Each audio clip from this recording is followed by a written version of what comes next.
So today we're going to be talking about testing with test containers, like sounds like a there and back again. Testing containers with test containers. All right.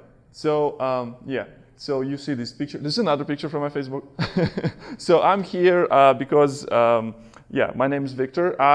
Who actually was at this meeting like a year and a half ago when I was here talking about the JCache and JCache standard? Okay, so a couple people. Nice, it's good. So it meaning that the group is growing, new people arriving. That's pretty cool. All right, so I'm here because I like to do presentations.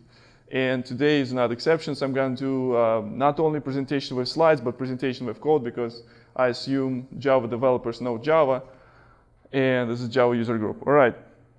So not only in Facebook, this is my Twitter.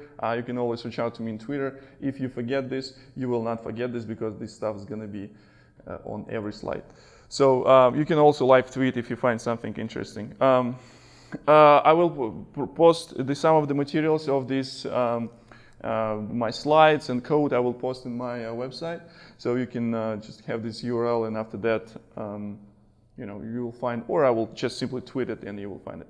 Anyways, now, and I like this, putting this this picture now, because, so I work as a solutions architect with Hazelcast. I do a lot of communication with customers, with developers, and what actually describes things what I do, I build highly scalable hello world applications. So, and kudos to Kenny from SpringSource, from Pivotal, and he has this awesome slide from Spring.io. So yeah, and today is not exception. So we also will building highly scalable containerized applications as well. Okay, so just a quick map. You don't necessarily need to, you know, see and understand everything. So we're going to talk about production, development, and how we can pave this road from development to production, that you have less problems, I would say, right?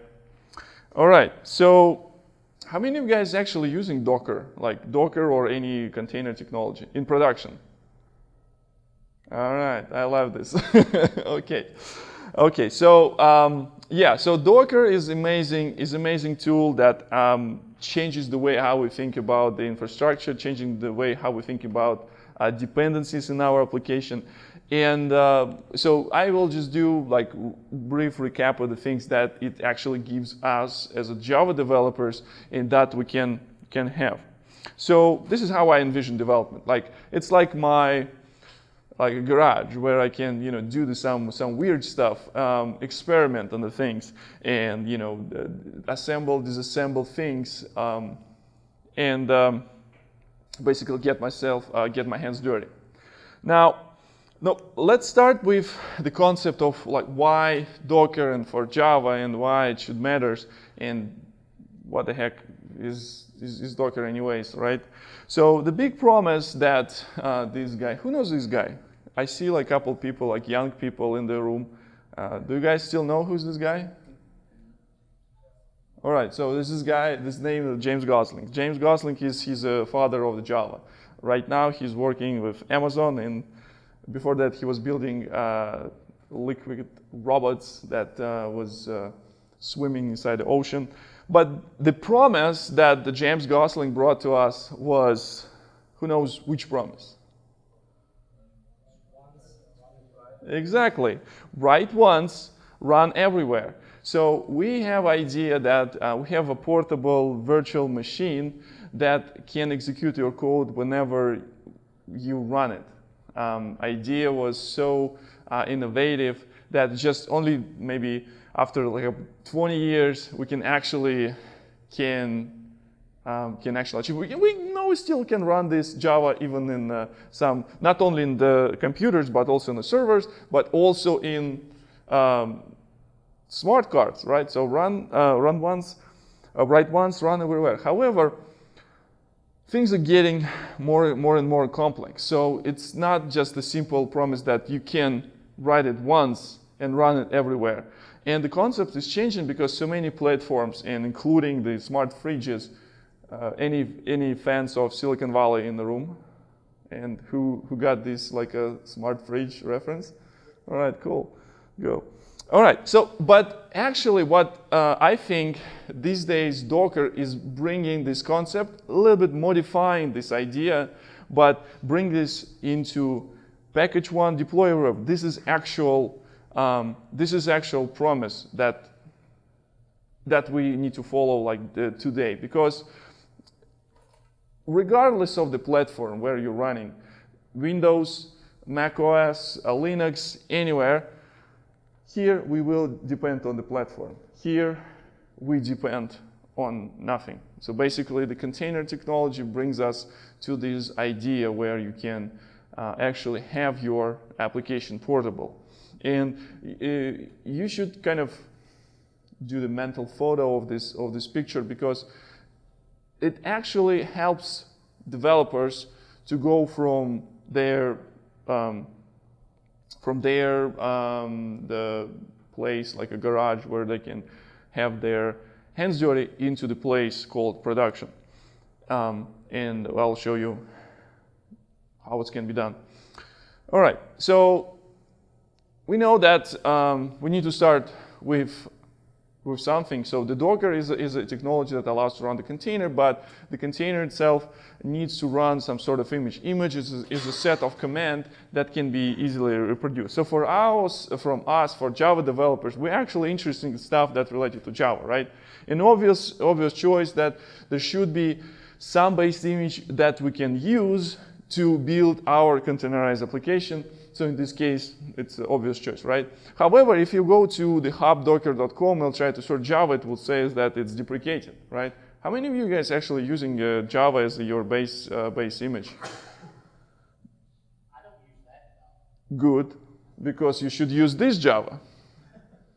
So this is, even though for years this Java was kind of, you're probably building something like on your own, which I will touch base. Yeah, I will also touch on this one. Yeah, it makes total sense. So the couple of things. Now, the OpenJDK is actually providing the way how they distribute binaries inside the Docker image. Plus, there is a special type of image which called Alpine. So Alpine is the special type of operation system for container that has very low overhead and the size, like in how much the packages they bring into the picture, so the image would be relatively small. So if you care about the size of your image, which you would eventually once you start using more and more containers, the Alpine, this is way to go. Also, there is a Oracle repository for Oracle-based Java. Also, there is a custom repository. You can deploy repository in Elastic Container Service or Docker Enterprise, or use some sort of Artifactory. So there are also vendor provided images. So that's why like IBM provides their own Java, Azure provides their own Java. So and it's just a matter of in what stack you are in. So if you're in IBM stack, it makes sense to use IBM-based image, or you can build your own. Image and use the base image in your organization. I work with some customers. They actually they're not using any base images from publicly available repositories. They use their own images, and they use their own Docker Enterprise or Artifactory type of system to manage these images. All right. Why? Okay, we know why. How? So the couple of things that you probably can do with images today, you can use, for example, we know that the JDK binaries is relatively bigger than JRE binaries, because JRE is just a runtime. JDK contains some of the utilities that we use for development.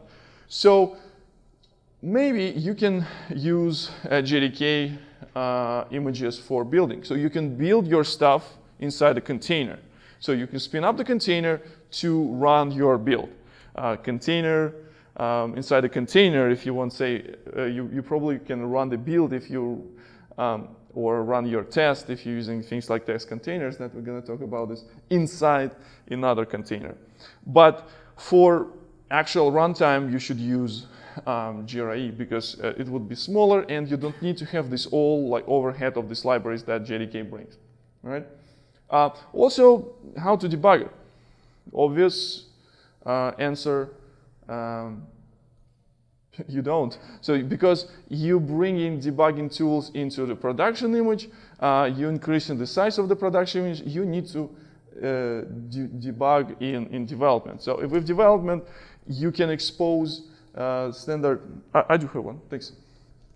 In development, you can use the standard Java debugging tools to do debugging. It basically exposes the debug port and you connect to any standard Java debugger to this one. So it's actually not that hard to do this. All right, so let's talk about the tooling. So first of all, not the first of all, but who's here using Maven? All right, Gradle. Do we have people who don't do poor life decision and use Gradle? Gradle people should feel more, how it's called, more elite, I would say. Just kidding. So I'm just I'm using everything, but I like to crack the jokes about Maven guys. They got mad about this. All right. So the Spotify plugin that allows you to build your application to pack your application as a Docker image, or there's a different and better plugin from Fabricate is PaaS type of system that built in on top of Kubernetes and with OpenShift. So they have a Docker Maven plugin that allows you to use Docker to build your application and package it in Docker image. Gradle, we don't actually need any plugins because it's a code, right? So we don't have XML here. So we just have something like this because we can run this like Docker image build command. That's it. So we don't need plugins. It's much better than Maven, right? But for those of you who still want to have a plugin in place, so there's a very cool Docker Gradle plugin. Also like very opinionated, and so what this thing is actually does better that this thing is actually providing portability. So if you're running your build in the systems like Linux, macOS, in Windows, the way how the actual Docker runs on the system, Docker and the Docker daemon and Docker client runs, and where it is, it's a little bit different.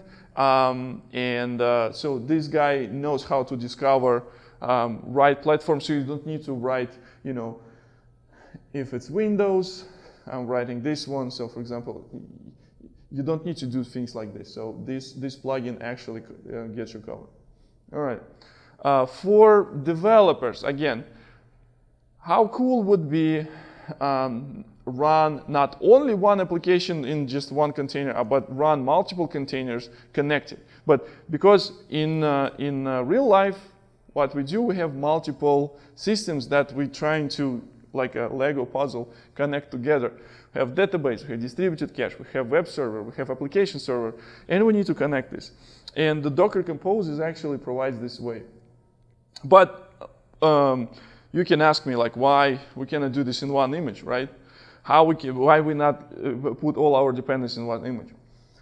So an answer is actually again in the size of the Docker image, because every command that you put in your Docker file will create another layer in this image. And if you need to change some of the dependency that you have from database, and the database installation happened before your installation of your application, you need to throw away everything and basically start over. Once you have multiple containers, multiple images for specific feature, you can update them separately, and the life cycle would be much easier to manage.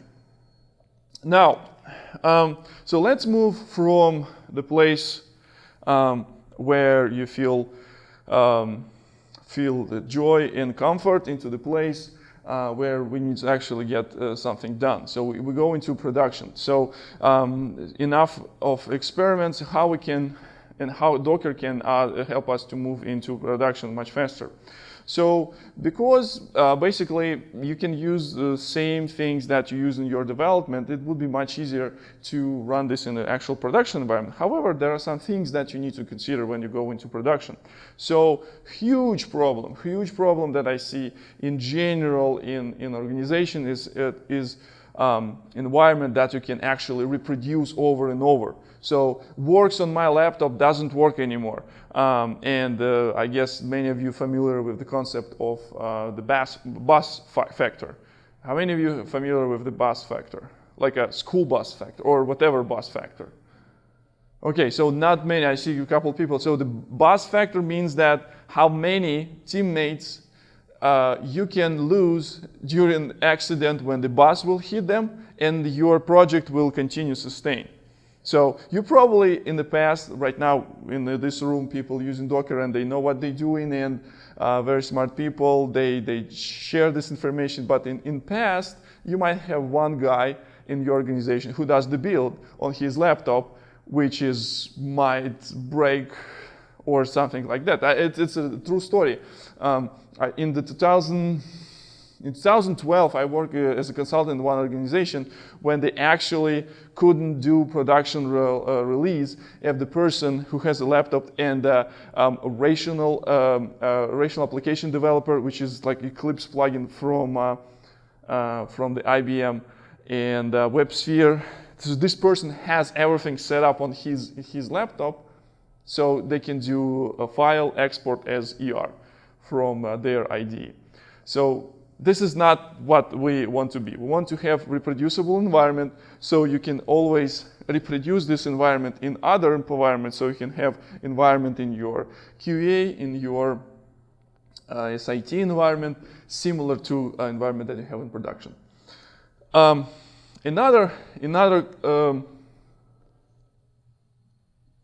Another thing that people usually facing, especially like since I work in more or less big data type of world, when you have very complex stacks, when you deploy Hadoop stack or like Spark cluster, or you have Kafka for messaging, you have Flink for streaming data, and deploying this stuff will require mad skills for ops and obviously mad skills for developers to work in this environment. And having this stuff containerized allows to simplify deployment of the stack. Usually these days vendors provide their installation or their offerings in the form of Docker images. With the orchestration tools, we can achieve high availability of our application. Either it's a Swarm mode, it's a Kubernetes, or Mesos and other systems. Monitoring in production is also an important thing, and we need to also take this into consideration. So I will just talk a little bit, very briefly, about some of the monitoring tools that comes out of the box or can be used today from different vendors.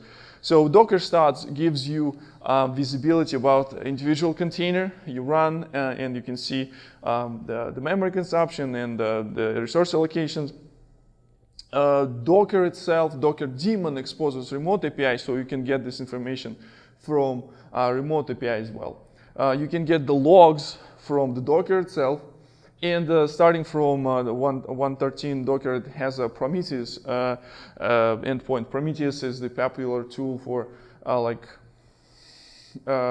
collecting like a time series type of data, so you can have the constant logging pushed in this third-party system that can be integrated with other systems to do the monitoring and visualization of the things. Plus, obviously, Elk stack and some of the things that are available from some of the vendors. All right, now it's not like one more thing. It's actually the main thing of today's day. We're going to talk about some of the testing. But before we're going to talk this and see the code I see you guys already eager to see some code. Let me talk to you about some testing, right? So how many of you guys actually write unit tests? Cool stuff. All right, TDD. All right, less. So technically, all tests are greens here, right? So this thing is opening, this handle is on the place, the rail is also in the place. However, when we're integrating the things together, things might be, well, not exactly the way as we expected. Or like this. Or like this. So, like as Alec Baldwin says before he was doing the Trump parodies, actually, how many of you have seen the Glengarry Glen Ross? Great movie. You just go watch this. It's also about. Go watch it. It's a good one. All right. So integration testing. So in my opinion, integration testing is actually practices, the set of practices that help us to move from one place where we're happy as a developers in development into the place where our manager happy in production.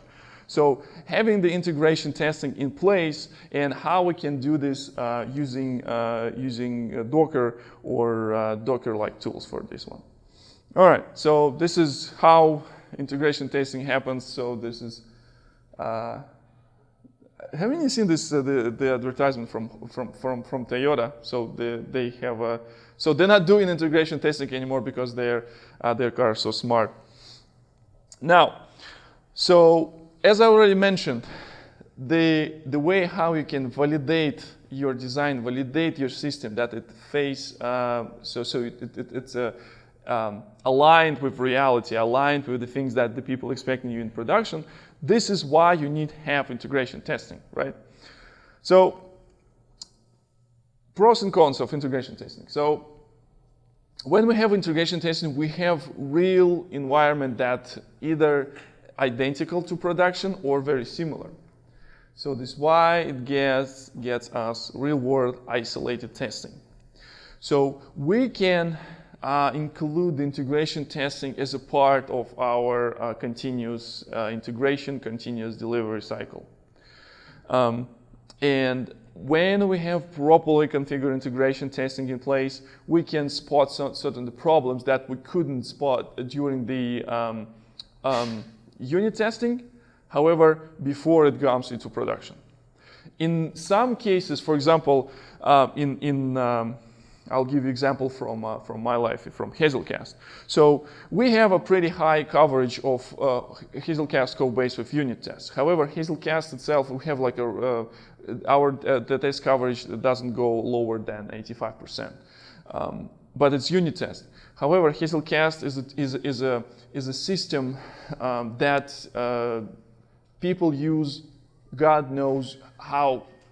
We sometimes even like imagine how they come up with this use case, how to use it. We never thought that it's going to be used in this way, but we couldn't predict everything. So this is why we couldn't cover everything like with unit tests. Integration testing, this is an important part that allows us to grasp some of the major use cases that the people use. So this is why inside the Hazelcast we use tools that provide integration and the load testing. So we just developed them ourselves to solve certain real-world use cases. So we use this Hazelcast simulator tool that allows us to run scenarios like running like grid of 10 nodes, and we have 50% reads, 50% writes, and we can also see how the Hazelcast behaves. So by introduction, this kind of integration testing into our work,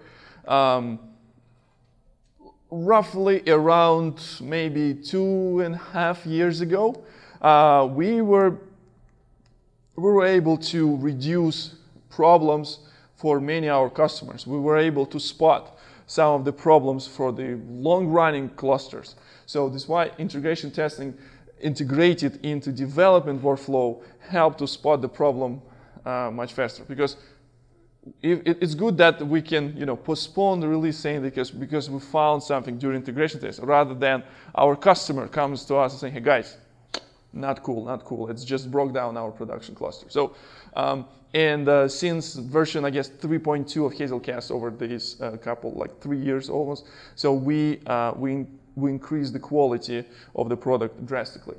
Now, here's some problems, right? So we need to have something real in the place. So what we usually do when we need to test our application with database, we're using the memory database, H2. How many of you guys using H2 for your testing? All right, cool. I will give you some interesting thing that I learned recently from one of the colleagues, that they're using the tool called AJUG. Like it's not like ORM. It's the way how the JOOQ. How many of you heard about this one? Okay, so it's not like ORM, but it actually simplifies the way how they interact with database. So the thing is that in production they use Postgres. However, they had to give up on the certain features of this awesome tool and go down on the level of H2, because H2 doesn't support certain features of this AJUG framework. So imagine you sacrificing production quality because your development tool doesn't support that, right? And you probably seen this before. If you're trying to run this kind of integration test with H2, you're trying to use more like a common concept of SQL, that this same SQL can be run in your production database. So this kind of like anecdotic type of scenarios that actually happen in real life. Cross-platform. Some developers like to be on Linux, some developers like to be on Mac, some developers like to be on Windows. So how we can deal with this like cross-platform thing? We need to bring like different versions installed, or we have a local version of database that might have some bug in Windows version but doesn't have in Linux version, or vice versa. So cross-platform thing is actually a big deal. And obviously, problem of integration testing, because you need to bring this like environment. It might be slower than unit testing, so that's why people giving up on this one, because they cannot just, okay, so we're running this integration test. I'm going to go for a jog. I'm not going to go to smoke, so I'll go for like 30-minute jog. But since we're talking about containers, there is a solution. Docker. So first of all, it provides abstraction layer on top of the operation system that gives you a cross-platform type of approach. It's CI friendly, so you can start your containers while running your build. And plus, we can write these complex scenarios using Compose for you have multiple systems, you can wire them together in one place. So awesome. No, but when you start this container, there's no way how you can randomize the port. So when you start, you need to check what kind of ports available. You need to do some manually, and you need to pass this ports information when you start the container. So you need to be actually guru of Docker command line to passing different environments, variables, things like that. There's no other place like localhost. Again, brings us to the problem with works on my computer. So what Johnny Ive might say in this place is just remove the database and stick to the H2. No. This is not our approach. Our approach is test containers. All right, so now how much time we spent? All right, 30 minutes introduction, good. Now it's gonna be meat. All right, test containers. So first of all, it's open source Apache V2, too fast. So it's Apache V2 licensed framework that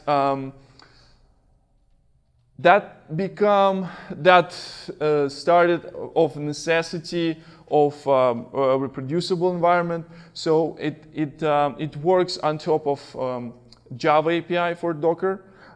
It manages all these things with environment. It provides report optimization. We're gonna see it in a couple of minutes how it works.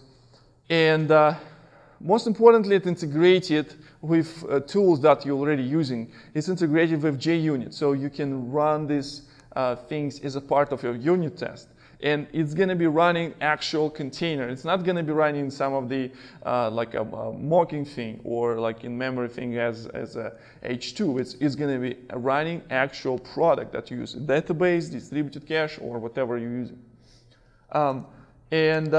Another awesome feature that I'm not going to cover today, but if you're looking for some of the solution for these, Testcontainers also has a pre-built images for testing Selenium. If you think that your UI testing and functional UI testing should be painful and it should be very difficult, Testcontainers is actually can prove this wrong. So. But I'm not going to talk about that today, and today I'm going to talk about some other things. So now I guess it's time for some demo, as my slides says, and the best demo that allows me to start with some tests. All right. So with Testcontainers, the simple way how you can start doing some of the things is actual generic container, so-called generic container. So if you want to use a container of the part of your unit test, you need to start with something like this.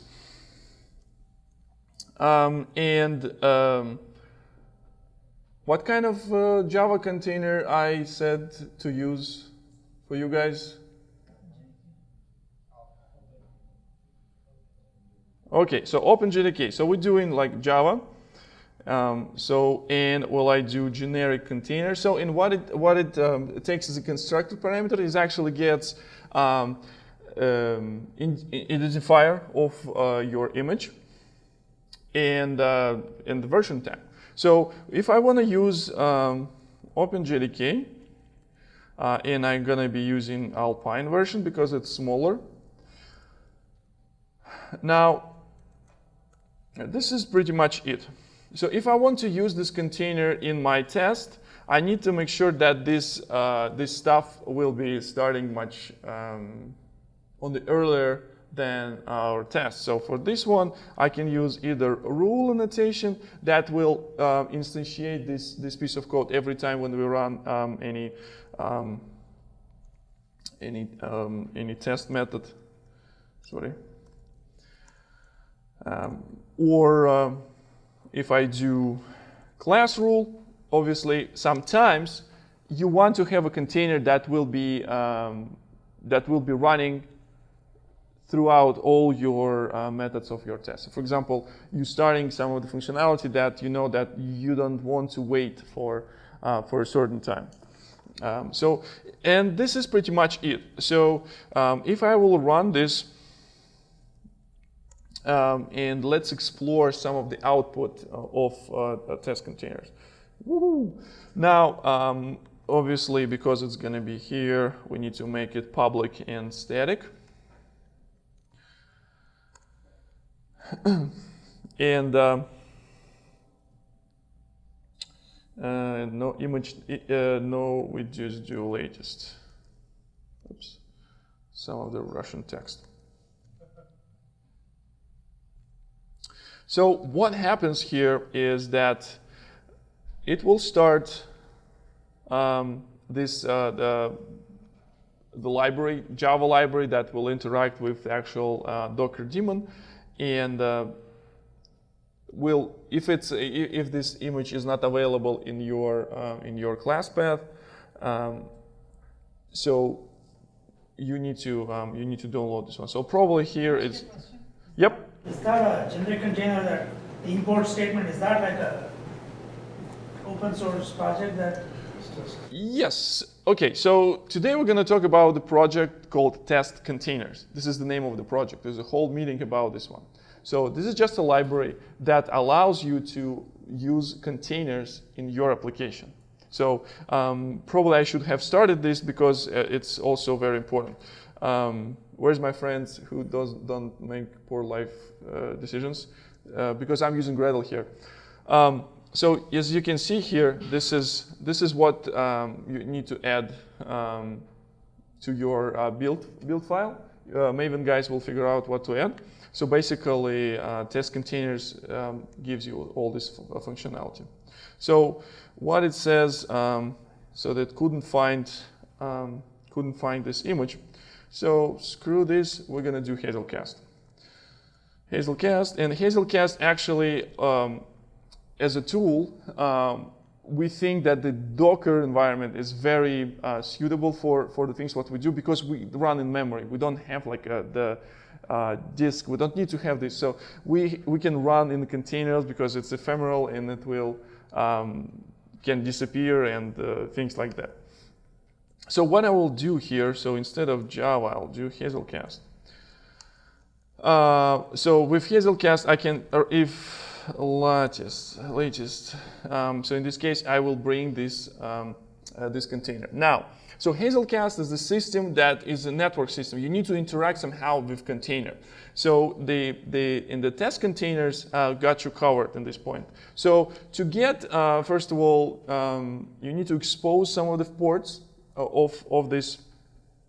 And in this case, you can do something like this with port. And you can provide port that you want to expose from the container. So my container, the Hazelcast container, has 5702, which is default port that will listen. So I'll just do 5701. And how I can interact with this container? So since my class rule will be executed even before I run before method in my test. Here, when I will execute this test thing, I can get, first of all, get container IP address.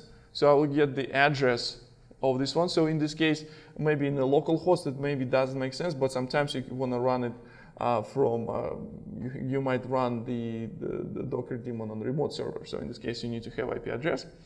And another thing that you need is obviously port. But in this case, this port is not pre-configured. Remember, I think with the no port randomization with the standard Docker thing. So Testcontainers allows us, it's actually generate a local port that will be mapped into the port that the container exposes. And I can do,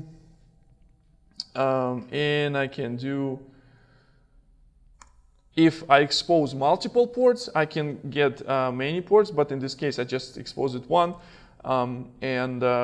This is pretty much it. So in many cases, it's just enough for simple systems. For example, if you're doing something with Redis, you just need to IP address and port, and after that, you can connect with your Java application. So, and Hazelcast provides a little bit more apart from that. So let me actually quickly run so we can explore some of the output of this container. So in the output, it creates container from predefined image. So I do have this image cached locally, so this is why I don't need to download this from internet. How I can go and find something, I can go here, which is Docker Hub. I can do Hazelcast and download it from here. So this is image that posted there. And also you can use any version. With Testcontainers and the JUnit and parameterized tests with JUnit, you can actually test your application against multiple versions of the container with parameterized test, which is actually nice because you can write one generic test and you can see how your application behaves with different versions. For example, you're developing some of the product that you will ship to your customers, and you need to make sure that you are working with all these environments that you claiming you work with, for example. Now, okay, so it's not that exciting because I just start container and I'm not doing anything here. So let's do something exciting. So first of all, Hazelcast itself provides multiple ways how we can interact with Web. So because it provides the memory storage, so it should have some sort of interface that allows me to put data there and read data from there, right? So in this case, I'm going to be exploring the things called the REST interface. So to enable REST interface, if I will go to documentation and I will read some documentation about Hazelcast, I will find that to enable this REST interface, I need to do I need to pass Java environment variable. So it's called -d hazelcast.rest enable true. Now, test containers also got us covered here. So if I will do something like this with environment, I can pass thing like Java opts, and I can pass something like -d cast rest enabled equals true. So how I know that Hazelcast will listen me to do this because I know that this Java opts will be used by Hazelcast. So this is something that you can also configure in your system or in your image that you use to configure externally. Also, I want to make sure that when I start this container, it will be ready for me to use it. So in this case, I can provide some of the wait conditions. So I can do wait for, and it actually accepts some of the strategies. Since I enable REST interface, that test containers actually can pull this particular URL, and when this URL will send 200 to me, I would make sure that this container is ready. So for Hazelcast, it means that it will be using so-called HTTP wait strategy with path that I need to provide. So in this case, it's going to be Hazelcast REST. I guess it's a cluster or something like that. I'm gonna show how to run it because I already have predefined tests, so this will be much easier. So now the container will start and wait until this URL will be available, so you can start doing something with your test. So let me actually show you how it looks like from perspective of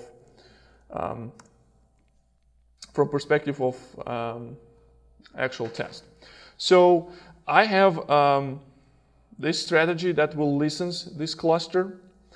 And here in my actual test method, let me just hide this one real quick and hide it here.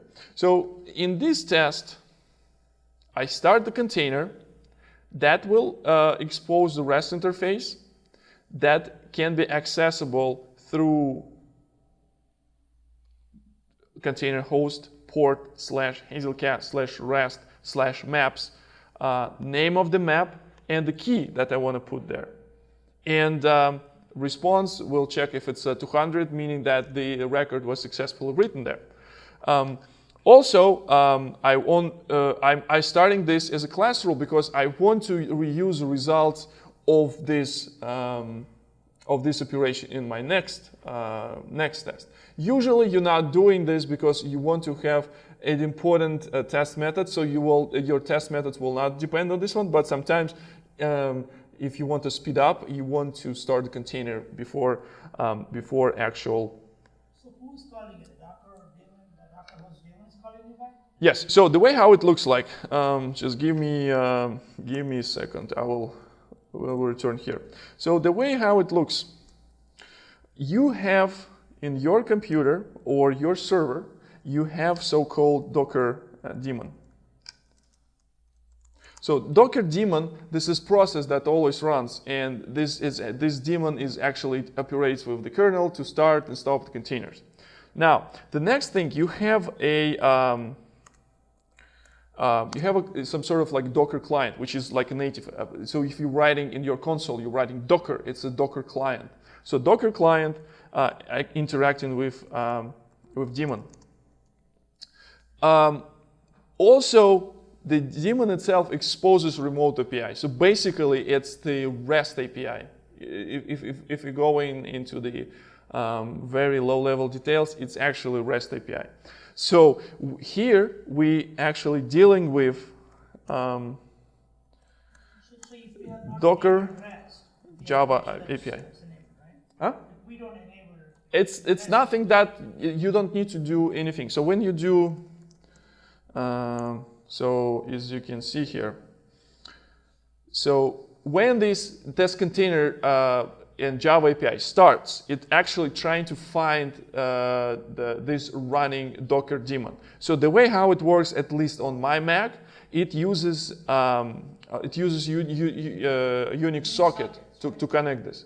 But after it discovers it, it can send commands there. But as a developer, you don't usually do this. You're using some high-level API. In this case, you're using Java API to interact with this Docker daemon. On top of the Java API, there is your generic container, which is already wraps and hides some of the complexities. Actually, it's not actually hides, because the test containers actually exposes some of the APIs that you can actually build your Docker file from Java code. I'm not going to do this today because I want to cover many things, but this is kind of possible to do. Yes. Exactly the same things. I believe so, yeah. I don't see why everyone will be doing something different. So only thing that you can do different is interacting with daemon either through the native client or some sort of API. Now, and in your actual unit test, or in this case, we're using unit test as a framework for writing our integration tests, interacts with this like JUnit. So this is how it looks like from perspective of how the things are tied together. All right. Okay, so I will. Yes.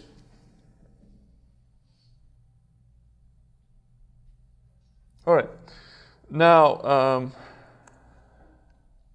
so let me show you what I do have here. So in this case, now, I'm not talking about these like low-level abstractions. I'm on the way how I can test my Hazelcast cluster. I'm running tests to test this.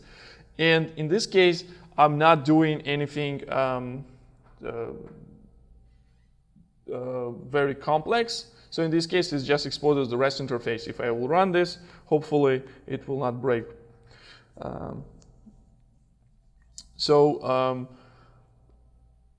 It will start. Okay, so in this case, I delegated this call to the, of course, because it's going to be compiling. Okay, so this is how we're dealing with compiler problem, right? So we just commented out the things.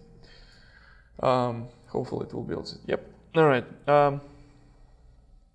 So in this case, I'm delegating this call to Gradle to run this test. So in this case, I'm running same environment in my IDE that I will run in my continuous integration environment. So the way how it works, like because I assigned this like wait strategy, the default value for wait is 60 seconds. It's going to be waiting for this URL to be available. So it was available much faster. And after that, I can do my actual test. So this is my post method. Doesn't print anything because it's just a simple assertion. I use OK HTTP client to interact with REST interface, but you can use whatever HTTP client you want to use in your application. So this is kind of baseline, right? So any questions about the baseline? So you can achieve pretty much the same thing if you would run this with some sort of HTTP server and trying to spin up this HTTP server and do some basic put and get type of request, because we're going to be going deeper right now. All right. Now, so what I will show you actually. Let's go with the health check. So the health check does pretty much the same thing. Only difference that I'm just can specify a different version. So in general, this is something that you not get from the generic container. So let's take a look inside what this Hazelcast container means. So this is how I structured my my own container. I will just open source this with part of the test container, so you can reuse these containers if you're using Hazelcast. Hey, do we have anyone who uses Hazelcast here, or just it's almost useful or useless information of today evening? Okay, what's the reason why it was before, not today? All right. So anyway, so the way how it actually works. I'm not doing anything special, but rather just passing some of the environment variables here. So the way how the container is structured, so there is a constructor which basically will get the basic information from the image name and the version. So in this case, I delegate this call to a super method, which is my generic container, basically. Now, before everything will start working, the test container framework will invoke a method called configure that allows me to do some of the customization. So in this case, I'm following this like a Fluent API, building some of the features of my container. In this particular case, I'm enabling REST, enabling some HTTP, health check, and things like that. And after that, this method configure will be providing fully configured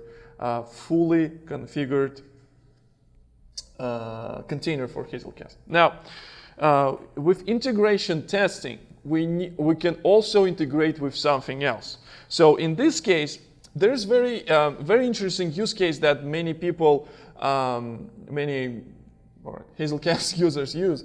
It's a thing called read through cache, meaning that in typical pattern that many of you familiar, you have a cache and your database, they sort of side by side. So you check at your cache. If data isn't in the cache, you go into database, read from database, put in the cache, and after that, you can return a result. It's called cache aside. However, when your cache is smart enough to deal with database connection, it's called a read through or write through cache. So you can go to the cache and the cache say, okay, I don't have anything in me, but I know how to retrieve it. So in this case, it goes to database for you and return a result also for you. So it's in your application, you actually using just this piece. And I will try to kind of explain and model this use case using test container framework. So what I need to have in this kind of scenario. So first of all, I need to have my cache. I do have it. We've already seen this. Next, I need to have some sort of database. So I'm lazy and I'm young and I hate SQL, so this is why I'm using Mongo. So this is how modern developers are thinking about choosing the software for their the next startup, right? So in this case, where's my Mongo map loader? This case. So in this case, I do a thing called the Mongo container. That will basically bring the MongoDB with particular version here. I'm going to be using this one now. I need to expose the port for obvious reasons, so the other containers and the clients will be able to interact with. Some of the things that we're gonna, it's not very essential right now, so it's just the way how I will print the output of the container inside of my console. However, there's a very interesting thing here called with a network. So if you ever use the compose, you know, how many of you actually used the Docker Compose before? All right. I see like the same people bringing hands up. Other people are sleeping or something? No, we're good? Okay, so the Compose itself allows you to run multi-container type of application. So the Compose will build like a virtual network, so these applications, these containers will be connected to each other. So we'll be on the same network, so they will see each other. So some of the nice things that the test containers allow you to do, they allow you to model network as a part of your unit test. So in this case, there's a thing called network that will create this virtual network, the same way as it's done in Docker Compose. Now, with this network, I can now link to two containers. In this case, my Hazelcast container will see the Mongo. Why I need to use the Mongo? Because my component piece that is responsible for bringing data from Mongo needs to know URL. And we will take a look on this one in just a moment. So in the way how it works, the way how it looks like, if you ever write any Mongo code, it's very straightforward. So for my cache to retrieve this data, I need to implement a class called the map store. So map store is basically representation or representation how you would delegate CRUD operations from put and get type of approach that cache usually does to operations that you have in your DAO. So in this particular case, I do have, let me show you. If you can see this, it's a bunch of methods that I have here. It's better? Oops, what? Why are we seeing some Russian here? What? That's crazy. Anyway, so the CRUD operations, load all, store all. Obviously, load and load all operations will read the data from backend store, from this underlying store. Store will write it back, and delete will delete it from there.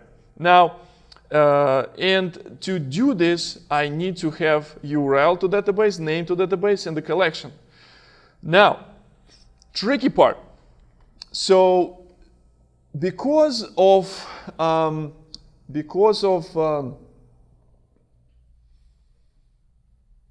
this loader needs to run in the context of my cache. So cache needs to execute this code, right? So it needs to be in the same, technically speaking, class path. So my Hazelcast code will invoke this code. So in this case, first of all, I need to tell Hazelcast how to use it, and I use Hazelcast XML to do this. So I'm saying I have this map, or I have this cache that will store my supplements. So I can invoke this store and read this from my underlying store, right? So this is a class that I'm specifying, but we're running a container. So we need to modify it somehow, right? So we need to push our jar that contains our code inside this container.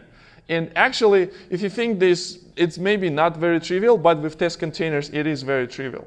So the way how it works, I will show you in my test.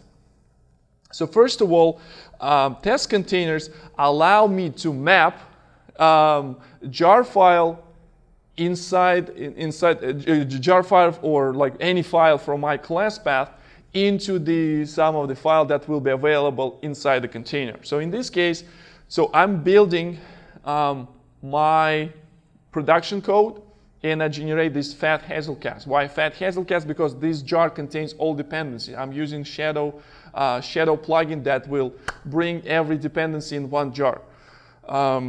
So in this case, my mapping will provide Hazelcast jar as a part of the class path.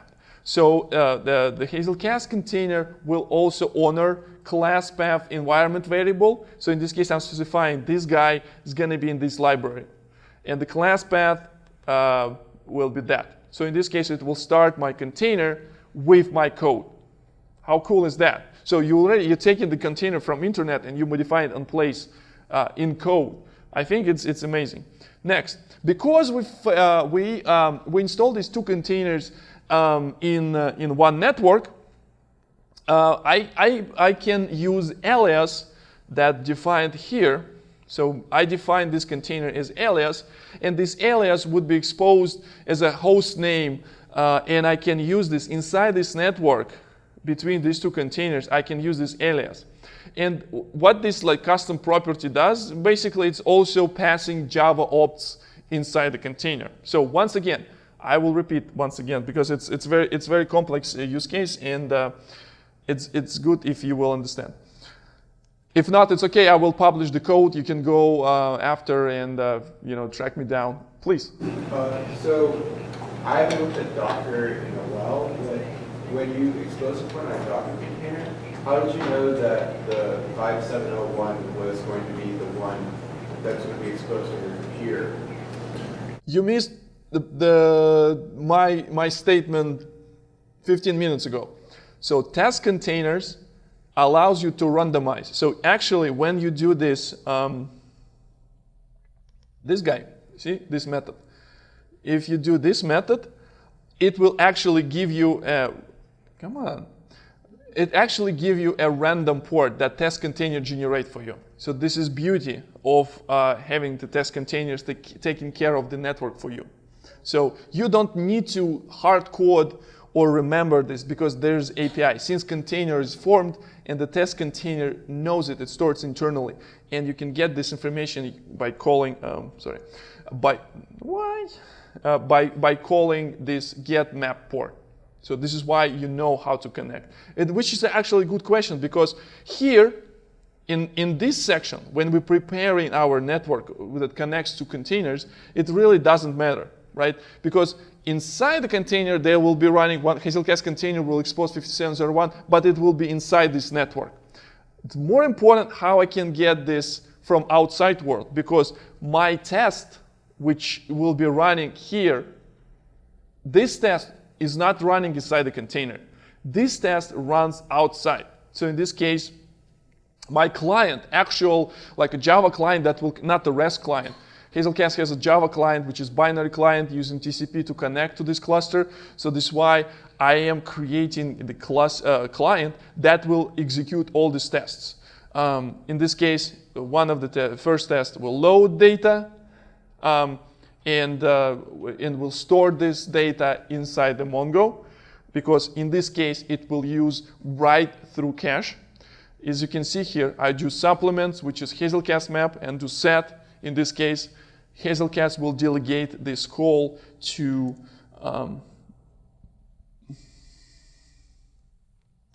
this method. And this is going to happen transparently for you because you're just dealing with the Hazelcast API. Now, after that, in the next though, I will evict everything. Meaning that I will remove everything from the cache.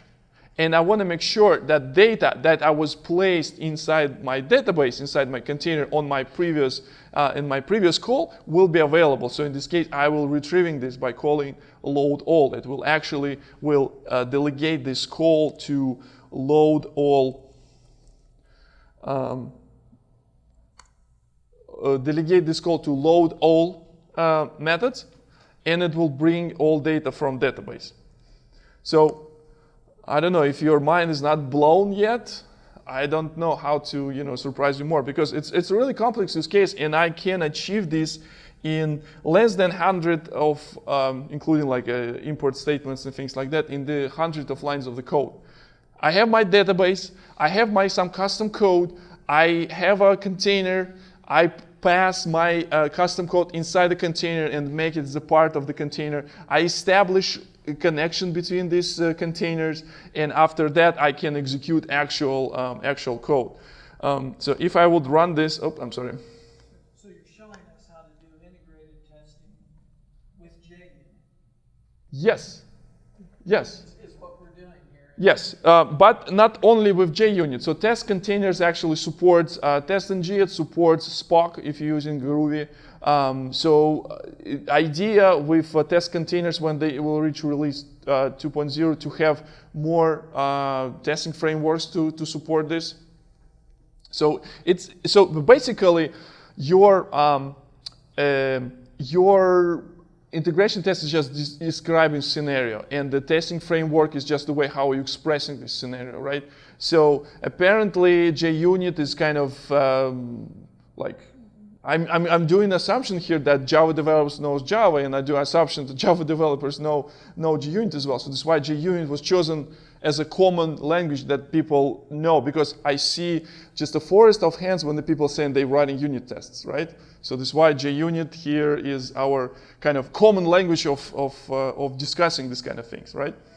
All right, so yeah, question? All right, so let's see what happens here. So first of all, I see it starts my Mongo container, and I see all this output from Mongo container. Woohoo! This is development version, don't use in production. Nice. So this kind of things that you can get, and you can easily switch to this one. You can go to the Mongo site and figure out which one is recommended to production, and just to change one version. You don't need to download something or something like that, right? Everything is already there for you, and the framework already will do things for you. Now, so this is output from my Hazelcast, and as you see, I pass these Java options through the -d property. Why I need to put it here? Because I don't want to hard code this in my Hazelcast XML. In my Hazelcast XML, I also use a placeholder. So in this case, there's no hard coding. There's no. It's actually very portable, and you can use same XML configuration in the production. You just need to pass a different environment variable. How many of you heard about the 12-factor app? Cool. It would be. Oh,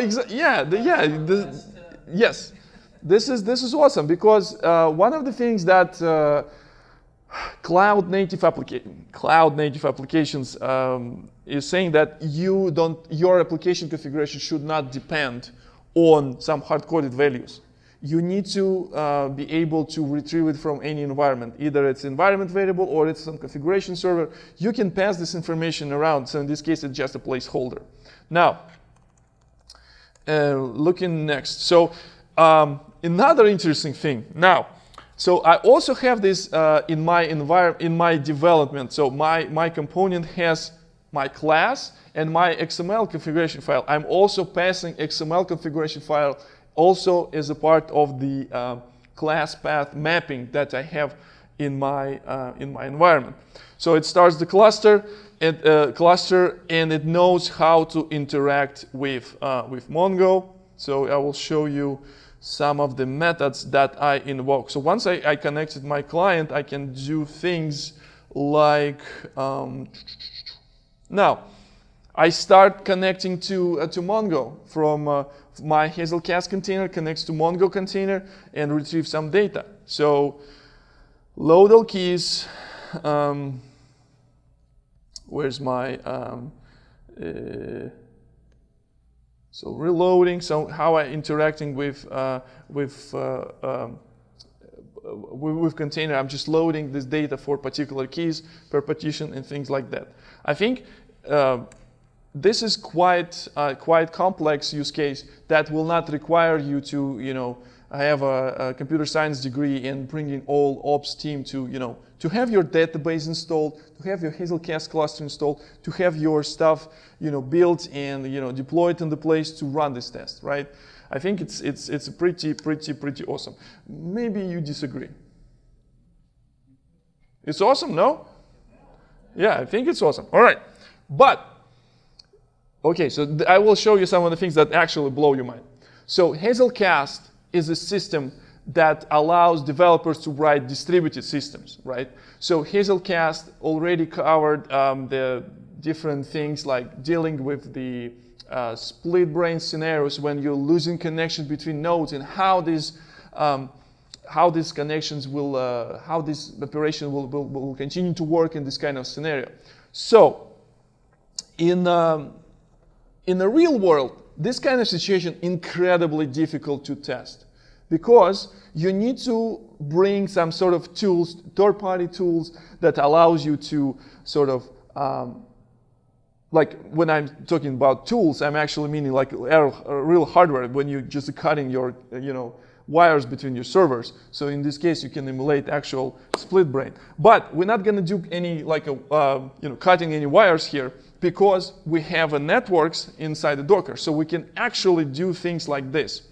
I'll show you something that I'm exploring right now, which is going to be like pretty awesome. So I have two containers, and I have a network between the two containers. And inside my test, I can do things like this. So from the container, I can actually connect and disconnect from the network on demand. So in this case, I can simulate this kind of scenarios where my cluster is falling apart and how my application will behave in this kind of situation. This is something not very easy to do. And I know this because I did this with all sorts of Unix tools that allows me to, rerouting, because I'm very bad in actual hardware, but I'm very good in software. So I'm using this kind of stuff. But this thing is actually making things much, much easier. So having this kind of a framework that allowed me on demand a model situation that I have a split brain between one node or two nodes, and in this case, I can configure the quorum. The Hazelcast supports quorum, or it supports the merging policy. When your cluster is merging back, I can make a decision what to do with data. So it's if we go into the world of distributed system, is what you have to choose, CA or CP in this case. Like you choose consistency or you choose availability. So in this kind of scenarios, I can test very easily. Now, in going forward, this functionality right now, it's very, I'm not saying it's rudimentary, but the support of the networks has actually landed a week and a half ago into test containers. Before that, there was some hacks around with having the links container that will create links between containers. The networks, you can actually, with this approach, you can actually have very, very powerful scenarios, and you can test different scenarios in distributed system and how the things would work. Yes? These capabilities were already in the Docker daemon, and they just extended this to call those API calls? Yeah, like I said, on the very beginning, you might be in my slides, I have this kind of like dealing with Docker environments. You may be like a guru and write custom shell scripts that interact with Docker and pass different commands. However, it's a Java user group, not DevOps user group, right? So you were writing Java code. We're enjoying doing these things instead of writing shell scripts. Doing here is this test containers library, yes, is basically just exposing all of those Docker APIs. Why are you trying to ruin moment? Why are you saying just? It's I know it's all right. Okay, so. My mind is blown. Okay, so I will show you. So let's go to some of the things that I showed you. It's kind of something that you can hack around with your use cases. However, if we go to this organization of the test containers, so obviously we have a Java, which is the basic Java API. You have API for Spark. You have specific modules that allow you to integrate with out-of-the-box containers like MySQL, Postgres, even Oracle XC. So you don't need to go and install it manually. You already have a container that allows you to connect. Containers available in Docker Hub. The images available Docker Hub. Container is something that you run based on the image. So this is. If you use this in Java code, it will pull all that and it will. Yes. So even if you're using things like DynamoDB, there's a API to test interactions. Logstack, MariaDB, Virtuoso, Pumbaa. Okay, so Pumbaa is cool. So Pumbaa. So like Chaos Monkey. yeah. So the Pumbaa is actually pretty cool stuff. So we with the test containers, we already have some sort of like a scenarios when you can play around, but Pumbaa will take this even further. You can have You can have scenarios where we have sporadic, like a cow's monkey type of network problems. Or you can actually test situation where you need to, or you have API calls limits in the different system, like rate limits type of thing. So the Pumbaa, in the integration with Pumbaa, will provide the way how it can be done. And it's actually ongoing process. There are a bunch of pull requests right now pending with providing this integration for test containers that allows you to write the simulation much easier, right? Obviously, there's nothing like special except kind of buy versus write, right? You don't need to write this yourself because it's already there. Java API for Docker is there. You don't need to write your own wrapper because it's already tested by many systems. API that allows you write this kind of simulation integration tests, test containers. Writing the distributed cache if you have a Hazelcast. Who would do that? So what else? And obviously there's some examples that you can play around with this. So for example, if you need to test some of the UI, I highly recommend to check this like a Selenium container. Selenium container is amazing. It's actually, you can actually record video of, automatic tests going through the page and clicking the page. And you can record video only in case of failures, because you don't really care where the test is green, but you can record the video if test is red.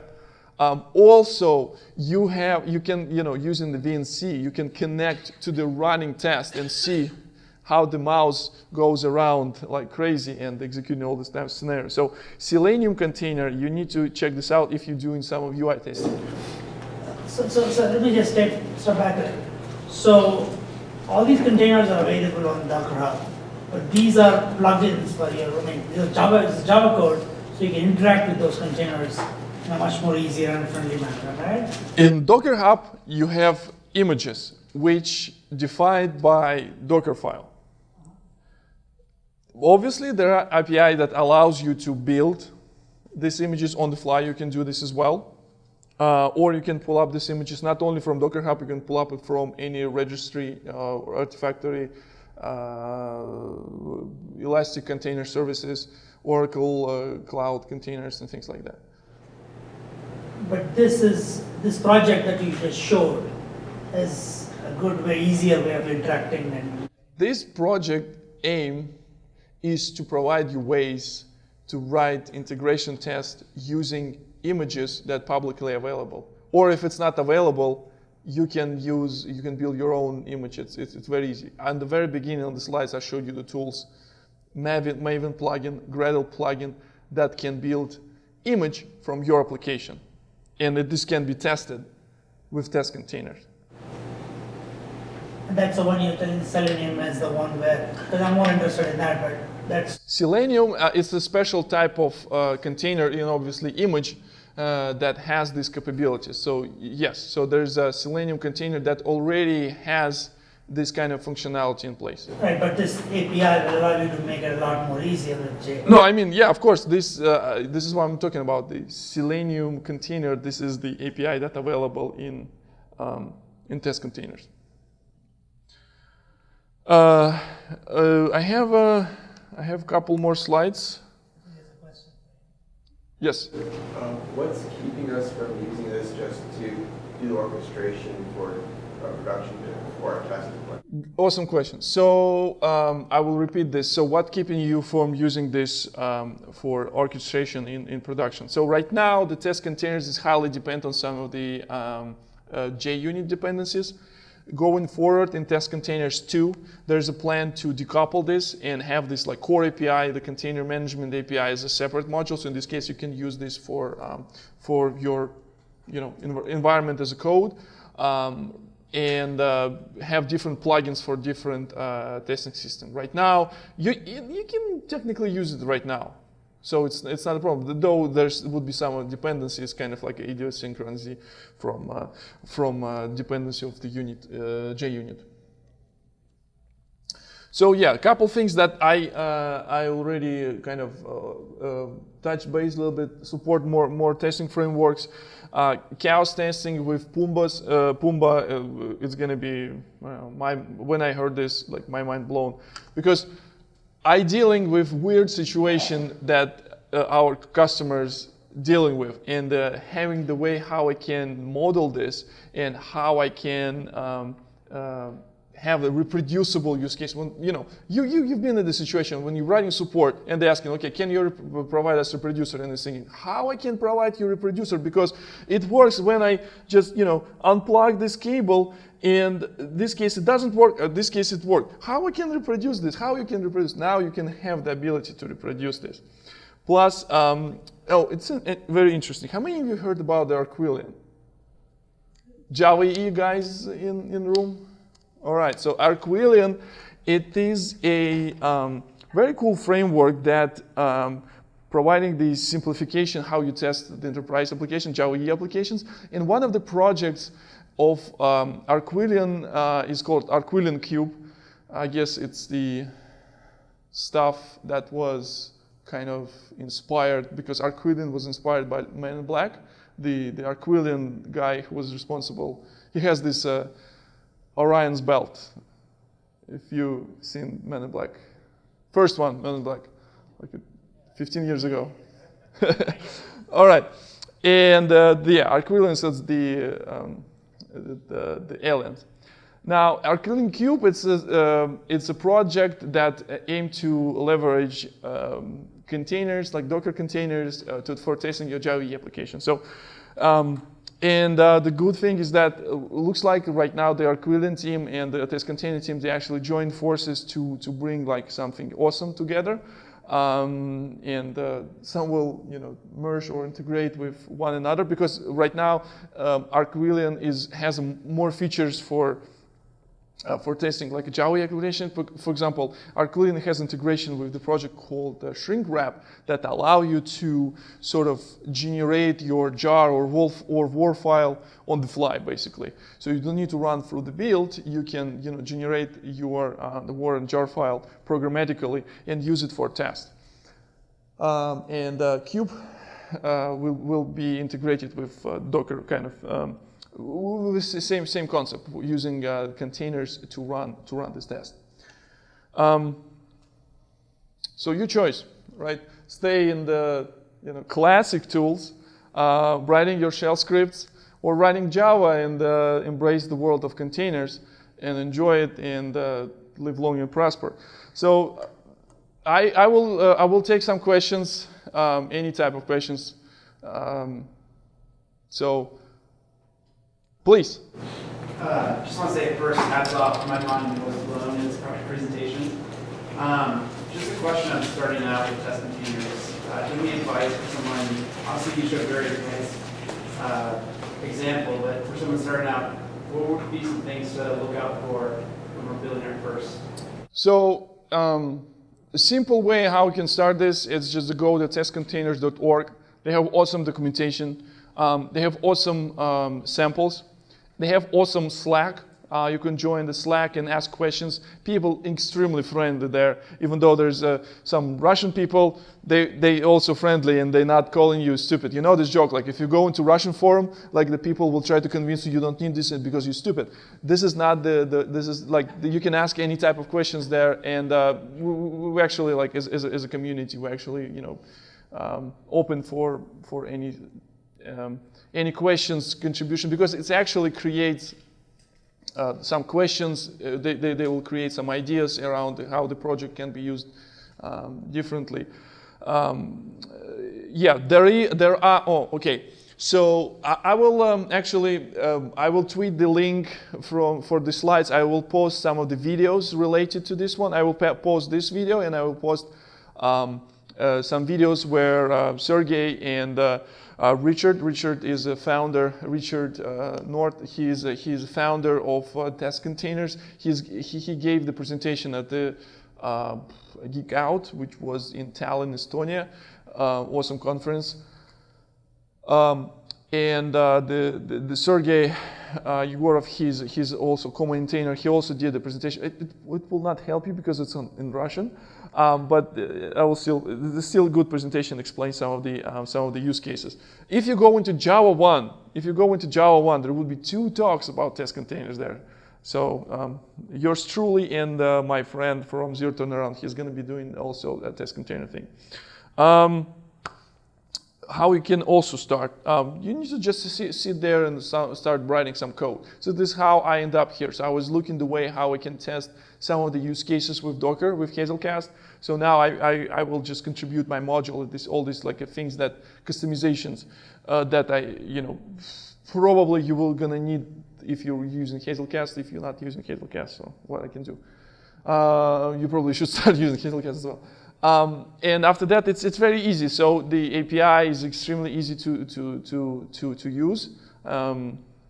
Yeah. So just and they have examples like test containers, Java examples. Awesome resource. How GUI friendly is this? Very. So because you can use it from Spock, there is a module that you can actually Google. I will post the link to the presentation how you can use it from Spock in the test containers from Spock. Some of the gentlemen, I forgot his name. He's actually like contributed this into core project. So right now it's under test containers organization GitHub.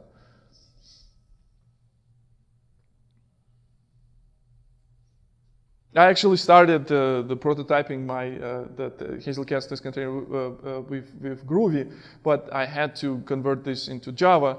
Was painful, but because if someone gonna be using this, I don't want them have like extra overhead of Groovy runtime just for because I was too lazy to write Java code. I still can write some code. Hopefully. You still have the Groovy example? You still have the Groovy example? So the Groovy example, there's nothing groovier there. Just rename your Java code to Groovy and remove semicolons and parentheses. This is what we do in Groovy, basically. Don't say that. Yeah. I'm actually interested in exploring maybe some like DSL type of things. Actually, like Sergey, he's a very groovy guy. He's actually contributed some of the things into the Groovy core itself. Like if you ever use AST, in specifically Groovy macro type of thing. So this is something that Sergey, he's a co-maintainer of test containers. He brought this into Groovy as well. So it is the people know Groovy and have Groovy in mind. All right, so thank you very much for your time. Once again, if you have some questions or you will go home and you will have some question, shoot me a tweet and I'll try to help you out. At least we'll send you a link to something. Thank you.